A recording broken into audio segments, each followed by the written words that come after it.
It's the time of year we're talking about heat alerts almost on a daily basis. But what do they mean and where do they come from? We'll start with the heat advisory issued by the National Weather Service when the heat index is forecast to be 105 degrees or above within the next 24 hours. That is once again what it feels like to your body. Doesn't have to be the actual temperature.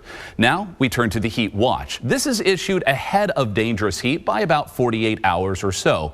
And the expectation is this will turn into a newly formed extreme heat warning, replacing the former excessive heat warning. They both mean the same thing, though. This is when, within the next 24 hours, the heat index may actually climb to 110 degrees or above, and the morning temperature won't drop below 75.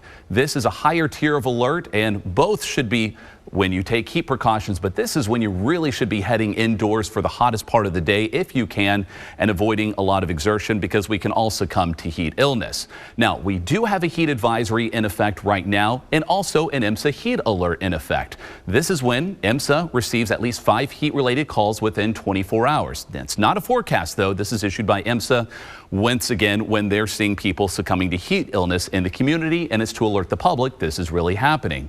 Well, we do have this heat alert and, of course, the heat advisory in effect for many counties for the rest of our Tuesday, but this will also be reissued on our Wednesday as well for the afternoon for many of the same counties you see here. Of course, this all boils down to avoiding heat illness. Heat illness can be defined as 2 different things: heat exhaustion and heat stroke. Heat exhaustion, a lower tier of illness, but still defined by lots of sweating, dizziness, weakness. If you start to feel these symptoms, it's time to seek treatment inside in cool air and drinking water. But a heat stroke is deadly. That's when you're not sweating and your skin can turn red. You need medical attention immediately. Otherwise, death is possible.